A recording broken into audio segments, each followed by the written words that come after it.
আসসালামু আলাইকুম বন্ধুরা, আশা করি সকলেই ভালো আছেন।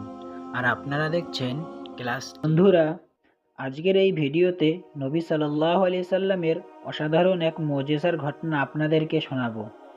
মৃত দুই সন্তানের পুনর্জীবন লাভ। একবার সাহাবী হযরত জাবের রাদিয়াল্লাহু তাআলা আনহু দয়াল নবীজি সাল্লাল্লাহু আলাইহি সাল্লামকে ঘরে দাওয়াত করলেন। নবীজি সাল্লাল্লাহু আলাইহি সাল্লাম সাহাবীর দাওয়াত কবুল করলেন। হযরত জাবের রাদিয়াল্লাহু তাআলা আনহু খুশিতে আত্মহারা হয়ে বাড়িতে চলে গেলেন। বাড়িতে গিয়ে স্ত্রীকে খোঁজখবরটা দিলেন আর মেহমানদারির জন্য প্রস্তুতি নিতে লাগলেন। বড় ছেলে আব্দুল্লাহকে নিয়ে খাসি জবাই করে অন্য কাজে যখন হযরত জাবের রাদিয়াল্লাহু তাআলা আনহু ঘর থেকে বাহিরে গেলেন, ইতিমধ্যে হযরত জাবের রাদিয়াল্লাহু তাআলা আনহু এর ছোট ছেলে ঘুম থেকে উঠে খাসি তালাশ করতে লাগলো। বড় ভাই তাকে জানায় খাসিটিকে জবাই করা হয়েছে। ছোট ভাই বায়না ধরল, খাসি কিভাবে জবাই করে, আমাকে তা দেখাও। অগত্যা বড় ভাই ছুরি হাতে করে ঘরের পেছনে গিয়ে বলল, এখানে খাসি জবাই করা হয়েছে। ছোট ভাই জানতে চাইল কিভাবে, বর্ণনা করে বোঝাতে না পেরে অবশেষে বড় ভাই বলল, তাহলে তুমি মাটিতে শুয়ে পড়ো, আমি তোমাকে দেখাই। ছোট ভাই মাটিতে শোয়ার পর বড় ভাই তার গলায় ছুরি চালিয়ে জবাই করার নমুনা দেখাতে গিয়ে ছোট ভাইকে সত্যি সত্যি জবাই করে ফেলল। বড় ভাই যখন দেখল ছোট ভাইয়ের গলা থেকে রক্ত গড়িয়ে পড়ছে, সে ছটপট করতে করতে একসময় নিস্তেজ হয়ে গেছে। তখন বুঝল ব্যাপারটি কি ঘটেছে। আতঙ্কিত হয়ে সে নিকটবর্তী এক খেজুর গাছের চূড়ায় উঠে আত্মগোপন করে রইল। এদিকে হযরত জাবের রাদিয়াল্লাহু তাআলা আনহু পুত্রদের খোঁজে বাড়ির পেছনে এসে ছোট ছেলের অবস্থা দেখে থমকে গেলেন। অতঃপর তাকে বুকে করে স্ত্রীর কাছে গিয়ে বললেন, তাড়াতাড়ি একটি কম্বল নিয়ে এসো, বাচ্চাটিকে শুইয়ে দেই। স্ত্রী রক্তমাখা সন্তানের লাশ দেখে চিৎকার করে কাঁদতে লাগলেন। কিন্তু স্বামী হযরত জাবের রাদিয়াল্লাহু তাআলা আনহু তাকে সান্ত্বনা দিয়ে বললেন, আজ আমাদের শোক প্রকাশ করার দিন না, আমাদের দুঃখ দেখলে নবীজিও দুঃখিত হবেন। অতএব ধৈর্য ধারণ করো, কষ্ট হলেও মুখে হাসি ফুটিয়ে তোলো। তারপর তারা দুজনে মিলে ছোট ছেলেকে কম্বলে মুড়ে রান্নাঘরের পেছনে রেখে আসলেন। স্ত্রী রান্নার কাজে মন দিলেন। হযরত জাবের রাদিয়াল্লাহু তাআলা আনহু বের হলেন বড় পুত্র আব্দুল্লাহর খোঁজে। বাড়ির পেছনে গিয়ে ছেলের নাম ধরে জোরে ডাক দিলেন। গাছের উপর আত্মগোপন করে বড় ছেলে সব ঘটনা প্রত্যক্ষ করেছিল আর ভয়ে কাঁপছিল। পিতার ডাক শুনে ভাবল, এখন পালাতে না পারলে আব্বার হাতে ধরা পড়তে হবে। ধরা পড়লে আর রক্ষা থাকবে না। পালানোর উদ্দেশ্যে গাছ থেকে লাফিয়ে পড়ে। আঘাতপ্রাপ্ত হয়ে সেও মৃত্যুর কোলে ঢলে পড়ল। পিতা কাছে গিয়ে দেখেন আব্দুল্লাহের দেহে প্রাণের স্পন্দন নেই। বড় ছেলেকে কোলে তুলে তিনি বাড়ির ভেতরে আসলেন। স্ত্রীকে বললেন আর একটি কম্বল নিয়ে আসার জন্য।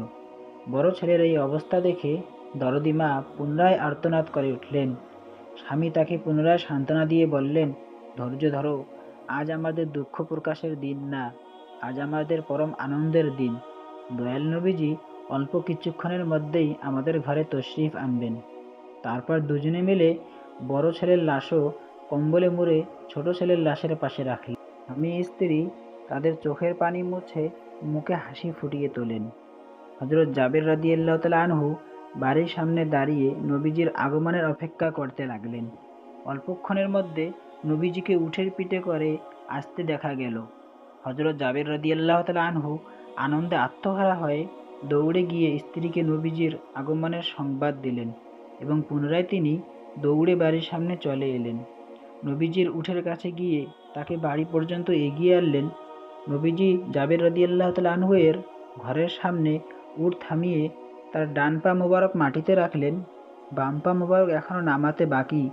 এমন সময় জিবরাইল আলাইহিস সালাম আল্লাহর পক্ষ হতে নির্দেশ নিয়ে উপস্থিত হয়ে বললেন, ইয়া রাসূলুল্লাহ, আল্লাহ আপনাকে জাবেরের ছেলেদেরকে সঙ্গে নিয়ে খানা খেতে বলেছেন। অতঃপর নবীজি সাহাবা একরামকে নিয়ে জাবের রাদিয়াল্লাহু তাআলা আনহু এর ঘরে তশরিফ নিলেন। তাদের সামনে জাবের রাদিয়াল্লাহু তাআলা আনহু দস্তরখানা বিছিয়ে দিলেন। তার স্ত্রী খাবার বেড়ে দিলেন আর তিনি সেগুলো এনে মেহমানদের সামনে হাজির করলেন। তারপর তিনি নবীজিকে আরজ করলেন, ইয়া রাসূলুল্লাহ, দয়া করে খানা শুরু করুন। নবীজি বললেন, হে জাবের, তোমার ছেলেরা কোথায়? তাদেরকে ডাকো। হযরত জাবের রাদিয়াল্লাহু তাআলা আনহু বললেন, ইয়া হাবিবাল্লাহ, আপনি দয়া করে খেয়ে নিন, ছেলেদেরকে আমি পরে ডাকব। হযরত রাসূল সাল্লাল্লাহু আলাইহি সাল্লাম পুনরায় বললেন, তোমার ছেলেদের ডেকে নিয়ে এসো, তাদেরকে সাথে নিয়ে খানা খাবো। হযরত জাবের ও তার স্ত্রী হাত জোর করে পুনরায় আরজ করলেন, ইয়া রাসূলুল্লাহ, আপনি খানা খেয়ে নিন, আমরা তাদেরকে ডেকে দিচ্ছি। তখন নবীজি বললেন, হে জাবের, এইমাত্র জিবরাইল ফেরেশতা আমাকে আল্লাহর নির্দেশ জানিয়ে গেলেন আমি যেন তোমার ছেলেদেরকে সাথে নিয়ে খানা খাই। নবীজির একথা শুনে হযরত জাবের ও তার স্ত্রী আর ধৈর্য ধারণ করতে পারলে না। তারা চিৎকার করে কেঁদে কেঁদে সমস্ত ঘটনা খুলে বললেন।